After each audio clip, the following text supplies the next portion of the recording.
How can I tell that the past isn't a fiction designed to account for the discrepancy between my immediate physical sensations and my state of mind? Douglas Adams. Welcome to this week's episode of Warfare, Advancement, Revisionism. My name is Preston Floyd, and as always, I am your host. I'd like to thank you all for joining me this week.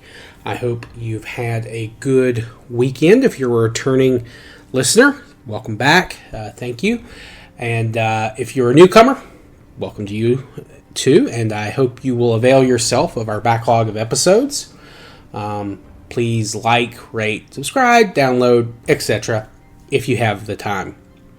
So, this week we're leaving Cyprus and returning to the mainland. From there, we're going to talk about kind of the final stretch of coast along the northern Levant, where this meets the Anatolian Peninsula, and afterwards we're going to move east into Mesopotamia proper, the part actually between the two rivers. But that being said, we probably will be focusing on the northern Levant, south central Anatolia, for at least 2 episodes. I think this one and the next one, maybe a third. We'll just have to wait and see. I was going to try and get a lot done, but I've had a lot of technical issues, and it is getting late for my time, so I'm going to record as much as I can, and then we'll see where we are, and might have to cut this episode a little short, but I want to get it at least as long as last week's. But before we dive into the peoples, I did want to talk about the kind of geography for the northern Levant, central Levant, and I've kind of gone over this a little bit, but I had a couple of requests to go into a little more detail on what I've talked about in the other Levantine episodes this season and prior seasons, and I'm going to kind of add a little more information and kind of connect some threads we've had hanging around. So this episode is probably going to be more geography focused, and then from there we'll talk about people and kind of what's going on.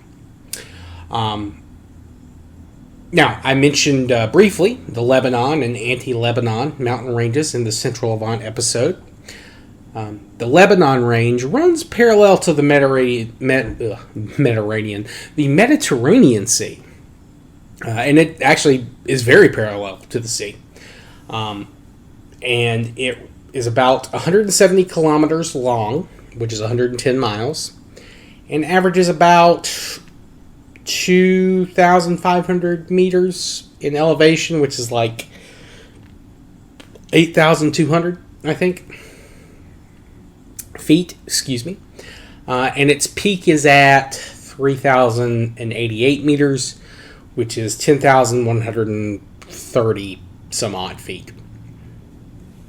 The name is theorized to have come from the Semitic word for white, which would be like an LBN. We obviously don't know what the vowels for that would have been. That's one of the mysteries of the Semitic languages, the vowels, especially when you're writing it out. But it's probably referring to the snows that cover the mountains, similar to the theory that the origin of the Caucasus range, Caucasus being like shining or bright, also, the white snows on the Caucasus give its name to the Caucasus. Of course, these are different language families, so they sound very different, but that's the main theory that I've read. I haven't seen anything else really go into detail. And then you have the Bekaa Valley, which I've already gone into detail on why that's important. I did that in the Central Levant episode. And as for the name, I believe for that, it is just related to the Arabic word for bottom or bed. So it's literally the bottom valley. Now, then you have the anti-Lebanon range. This comes from the Greek and Latin antilebanos, meaning opposite, in this case anti, and parallel to the Lebanon range, which they called Lebanos. In Arabic, they're called Jabal Luban Ash-Sharkiya, and I do apologize to my Arabic listeners. I know I butchered that. Or just the eastern Lebanon mountains. Now, this range It is also home to cedar trees, though apparently not as much as the Lebanon Mountains. But they had and still do have other types of trees and bushes like apricots, firs, cherry trees, pistachios, and others. Though overgrazing is hurting the area's ecology in some places. And that's probably something that different parts of the mountains have had to deal with at different times. I'm sure it's gotten to a point where certain parts of the valleys are abandoned, allow time for regrowth to happen, and then people will move back in. That's something that's been going on for basically since this time frame forward. Now, these mountains are also a great source for chalk, limestone, and travertine. And that's a type of limestone that is more porous, and it ranges in color a little bit more. It can go from white to tan to cream to kind of a rusty red. And that was used as decoration in a lot of places in the Near East, especially in a lot of early temples and public buildings, once they start to really go wild with the decorations and things like that. Now, the anti-Lebanon mountains also serve as a rain shadow for the land to their east. They're the reason that the Syrian desert exists. The Assyrians and Babylonians call these mountains the Cedar Mountains. Now, I haven't been able to find out what the Akkadians or Sumerians called the region, but they may not have even had a name for it, instead referring to the people or settlements in the region when they talk about this place, like it would be the land of such and such or so and so. That also reminds me, I'll probably talk about this again later, but the various kingdoms of Mesopotamia usually referred to the Mediterranean Sea as the Upper Sea, or in the Akkadian, Tamtu Elitu or Tamtu Elenitu, depending on how formal they were trying to be. Elitu and Elenitu both can mean sea, but one's a little bit more formal. And this is in contrast with the Persian Gulf, or as they called it, the Lower Sea, or Supaliti Elitu, or Supaliti Elenitu, or Elenitu, excuse me. And they'll add other names or descriptions, depending on how poetic they're trying to be, or the time frame that the mention is made. And sometimes the names shift a little over time. But those are the translations that are most common: Upper Sea, Lower Sea. Now, another geographic feature that we need to talk about is the coastal mountain range, or the Silsilat al-Jabal ash-Sahiliya, which, again, apologies to my Arabic listeners. They're also called the Jabal al-Ansariya, or the Jabal al-Nusayriya, or the Jabal al-Alawiyan. Forgive me. But that is literally the coastal mountain range. And this is the kind of mountain range that is in the modern country of Syria. It separates most of Syria from their coast. Those mountains kind of divide the country from their coastal plain and then the rest of the modern country of Syria. Now, the mountains have an average width of 32 kilometers, which is 20 miles, and their average elevation is just over 1,200 meters, which is around 3,900 feet. And its highest point is Nabi Yunis, and this reaches 15,062 meters, which is around 5,120 some odd feet. And then you have at the south, the average is much lower. Like the part where it's close to the Lebanon mountains, it averages around 600 meters, which is around 2,000 feet. And then in the north, if you go further, closer to where this coastal plain connects to Anatolia, it gets a little higher there than in the south, but it doesn't pass 900 meters, which is around 3,000 feet. So at the extreme south and the extreme north of this little range, you essentially have two parts where you can enter or exit the coastal plain, and that's something that you'll see continually throughout history. Going through the mountains is possible, but it's just not done very often because there aren't too many good routes, at least for large numbers of people. But it can be done. It's just not as common as just going around the mountains, at least when you talk about things like armies and large-scale migrations or things like that. Now, in the south, where kind of that little slight decrease in elevation from the Lebanon going into the coastal mountains of Syria, you do have the Orontes River, which is the primary river source for most of the early history of the period. Now, that river has been dammed up to an extent. This created the Katana River in modern Syria. So the area is much different today than it was in the past. It was a fertile plain. It still is. In fact, part of the reason that the dam was created was to increase the fertility of the area.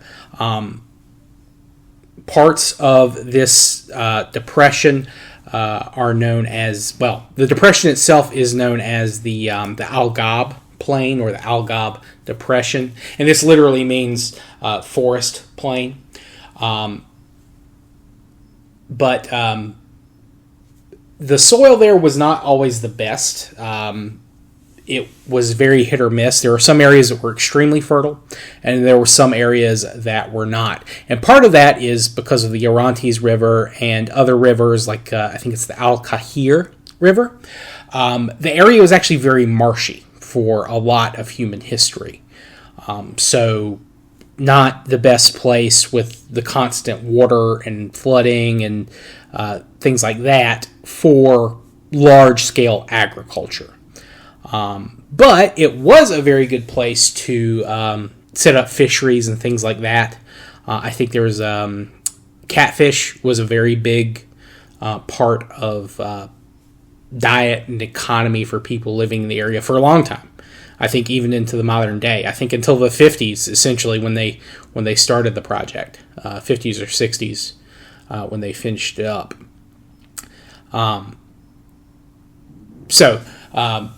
Crops were growable, but the soil, this is not like Al-Beqa, the Al-Beqa Valley in Lebanon. This area had a lot more, diversity in terms of what it produced, but it also had more adversity as well. So just keep that in mind, too, when thinking about this region. Now, there are not very many cities, at least large cities, located along the coastal plain to the west of the mountains. And that's true today, and from what I can tell, it was true historically, too. That's not to say there are no settlements. There certainly were.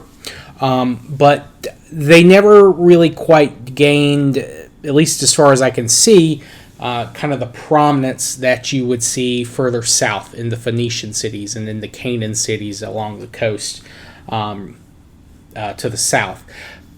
I'm not 100% sure why this is. I'm going to make an educated guess based on what I've read.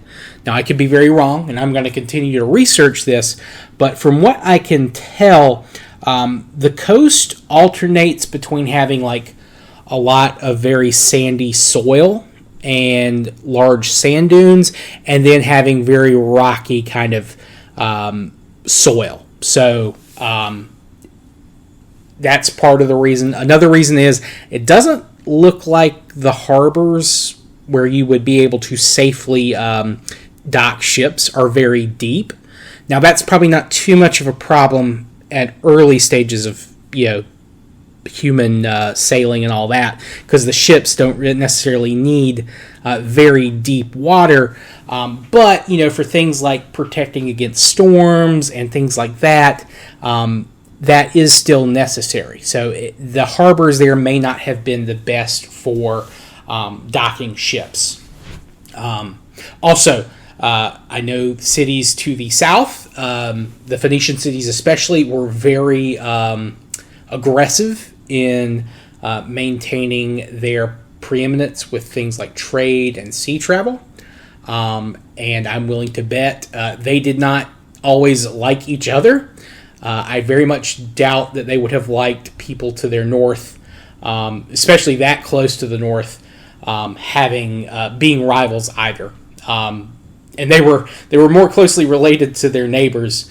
But generally speaking, while they may have fought with each other, they would equally, in times of need, band together to defend themselves and each other from outsiders. And that would include peoples not even that far north of them.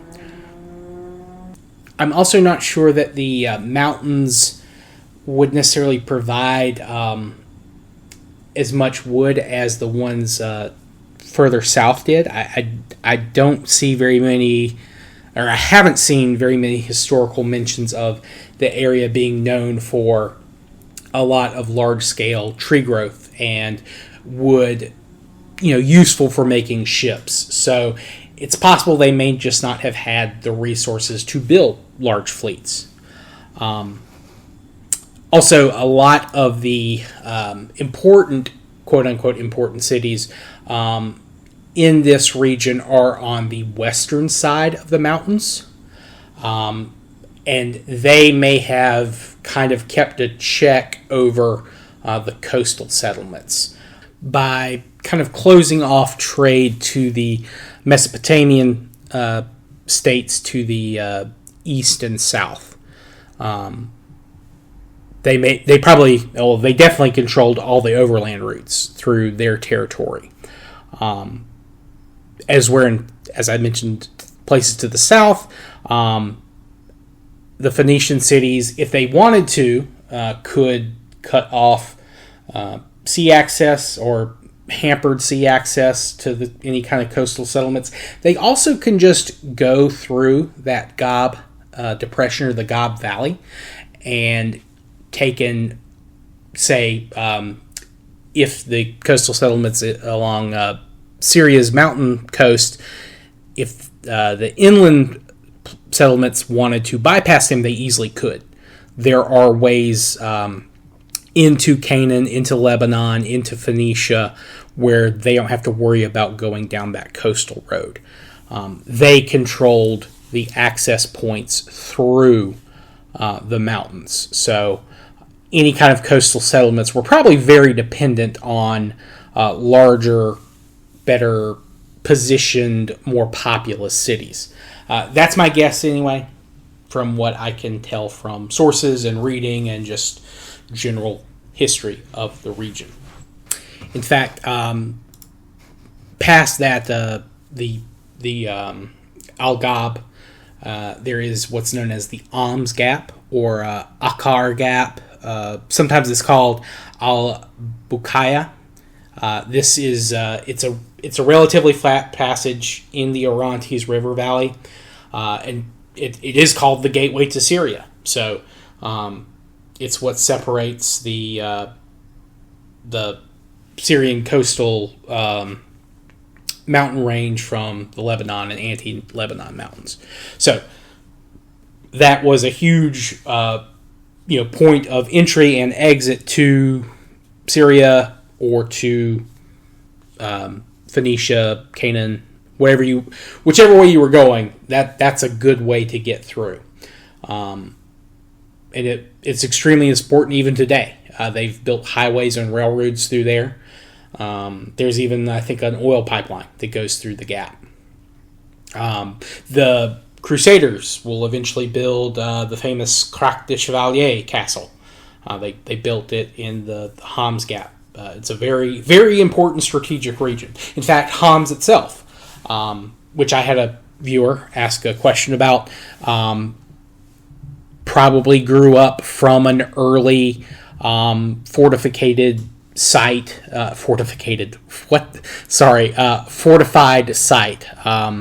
There were probably a number of small villages, towns in and around the modern city of Homs, and they would each rise and fall as things changed, but eventually the fortifications around Homs helped give rise to a larger city, and eventually it's the primary seat of the government in that area, the city of Homs. And I had a viewer ask how old it was, and it's very old. I think it goes back to at least the 2000 BC, though it was never as large as some of the other important Syrian cities.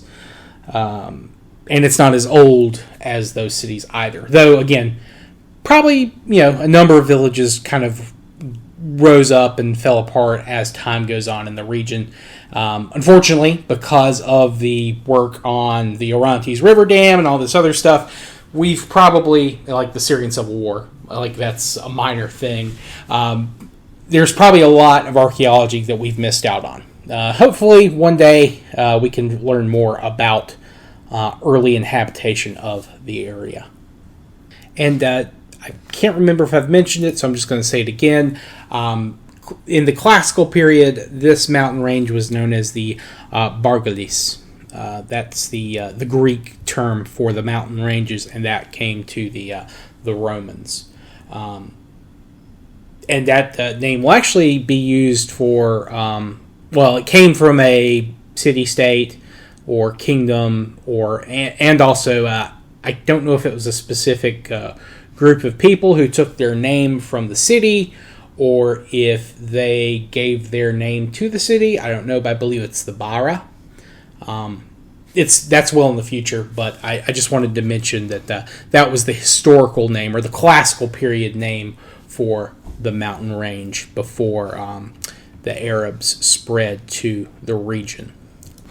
Now, the next geographical feature is a little bit further north, and it is another mountain range. These are the Nur Mountains, or in the Turkic Nur Dağları, or the Mountains of Holy Light, also known as the Almadag. The ancient Greeks called it the Amanos, and I think in the medieval period they were just called the Black Mountains, or in Arabic the Jabal al-Lukam. Now, these are the mountains just to the south of the Taurus Mountains and the Seyhan River, and they kind of run to that Gulf of Iskenderun, formerly the Gulf of Alexandria, I believe. Now, these range, it's about 100 miles in length, and the maximum elevation is about 2,240 meters.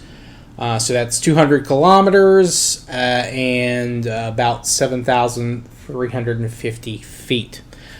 And this divides what in the classical period is known as Cilicia from inland Syria. And it's kind of one of the natural borders between Asia Minor, or Anatolia, and the rest of the Middle East or Southwest Asia.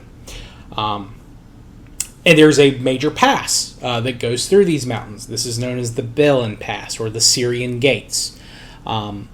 Also, you'll sometimes see it called the Amanic Gates, or the Bakhshe Pass, I believe is the Turkish. I probably butchered that pronunciation. I do apologize for all my mispronunciations on this episode, which I'm sure there are many. But these mountains are they form like a little shield around the area of Cilicia, which we're going to talk about specifically. It's going to be part of this section. But this is another one of those regions where you have that barrier where the Syrian cities and kingdoms can kind of form a chokehold over the region. Though, Because of the way the Nur Mountains are formed, occasionally you'll have people from Anatolia controlling the pass. Now, that lets them go down the coast, but it's not necessarily, even if they control the coastal route, they don't necessarily get into Syria all the time. This is something, as I'm sure you can guess, that is back and forth for numerous states and kingdoms. So I hope you're looking forward to that. I know I certainly am. Now, once you cross the Nur Mountains to the west, you get to the region known as Cilicia.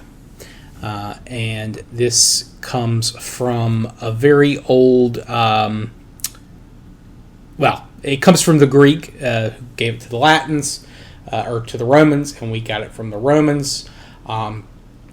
The Greeks' spelling was derived from the hilaku, but this is a term used by one of the Assyrian empires to kind of designate kind of the western portion of their territories, far western portion of their territories.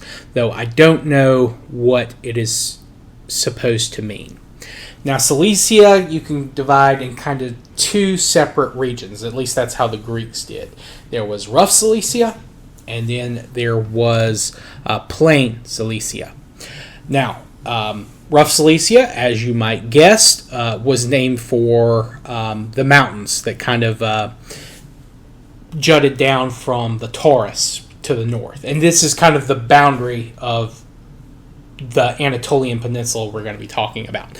That's what divides this part of Anatolia from the other parts of Anatolia that we're going to discuss. So we're not going north of the Taurus Mountains or further to the west. Now, plain Cilicia is important because it is where you will see all of the major agricultural sites in southern Anatolia. And they are very important for providing a lot of food to the region. It was a very important and desired area for a number of kingdoms that will rise up, specifically the Assyrians first of all, and then there are more that will come along later. I think the Assyrians were first. It may have been the Hittites, but regardless, this is one of the first big population centers where you'll see a lot of permanent settlements pop up in Anatolia after the abandonment of the Tas Templar sites and Çatalhöyük, which, again, they were not too far off from these places. There are a couple of rivers that run through here. I already mentioned the Shehan, or the Kehan, I'm not sure the correct pronunciation, but there's also the Burden, the Goksu, and the Sihan. Now, the one I refer to, the Chehan, I believe, is historically, or at least in the Greek language, known as the Pyramos, or the Pyramus. And I think the earlier versions of the Greek also called it the Leucosiris, or I believe in Arabic it's just the Jehun. I think that's Arabic. I'm not sure. But this river comes down from the Taurus Mountains. It's one of the things that makes Cilicia fertile and able to support a lot of crops and things like that. But yeah, so that's kind of the geographic outline of what we're going to be looking at in northern Anatolia, or excuse me, northern Levant, south central Anatolia. Next week, I'm going to jump in and cover early settlements at this site and who the peoples living in them may have been, or at least some of them. There are probably a number of different peoples from several linguistic groups, several ethnic groups. And then after that, we're going to cover some of the more inland Syria around the Euphrates River. And then from there, we'll talk about those people probably all in one episode. So we'll go over the Euphrates area of Syria, the peoples living there, and that will finish up the northern Levant. Then we'll move to Mesopotamia proper. I'm actually finishing up a couple of books on the Sumerians and other early peoples in the region and the Ubaid period. So I hope you're looking forward to that. It's actually been very eye-opening. I learned some things I had never heard before. Things that are just kind of not mentioned and glossed over, at least in most popular sources and even in some academic circles. I was surprised at what I was learning. So I hope you're all looking forward to the next time. We're going to be talking about a number of early settlements at this period and peoples.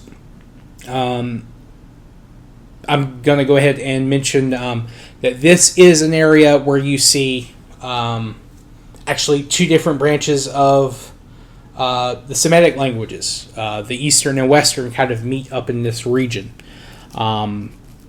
At least on the western side of the mountain, probably more of the Semitic people we've been talking about most often, the western branch. But on the other side of the mountains, you'll have the Eastern Semitic peoples. Among them, probably the Proto-Akkadians, though I don't know if that would even be close to what they are at this period. That's something that we'll have to dive into and see. I hope you're interested, and I hope you'll continue to join me.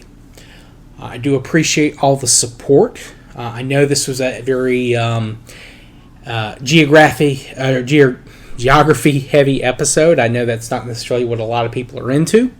I do recommend you follow me on Twitter. I do post pictures and stuff. I posted some reconstructions of the Kirakatian houses on Cyprus, as well as some photos of the potsherds that they've discovered from the Satira culture on Cyprus. And I'm going to try to do a better job about posting pictures and stuff during the week, not just on the episode links, because I generally post like on Wednesday and that's it. But I want to do a little bit more. I want to kind of keep the channel growing, the show growing. So if you guys have any questions or feedback, please let me know. You can email me at waradrevpod@gmail.com. You can contact me via direct message on Twitter. You can leave a comment on my YouTube videos. I will eventually see them. I may not see them immediately, but I do try to respond fairly quickly. I do live stream on YouTube most of the week and sometimes on the weekends. So if you subscribe to the channel there, you see me go live, you're welcome to drop in the chat, talk there, ask questions, or just watch in silence. That's A-OK too. I have plenty of people who do that. So thank you all for joining me this week. I hope you've enjoyed the episode. I'm glad this was a little bit longer than last week's. I thought I'd be able to stretch last week's a little bit longer, but I kind of hit the high points and got through what I needed. But yeah, thank you all. Please like, subscribe, download, hit any kind of notification stuff. It really helps me out, keeps the channel growing. I'm hoping to hit 6,000 downloads before the end of November, maybe even push it to 7. We'll see. But yeah, thank you all so much for joining me. I hope you've liked this episode, and I hope you will be back next time. Thank you all. Have a good day. Have a good night. Have a great week until I see you next time. Peace.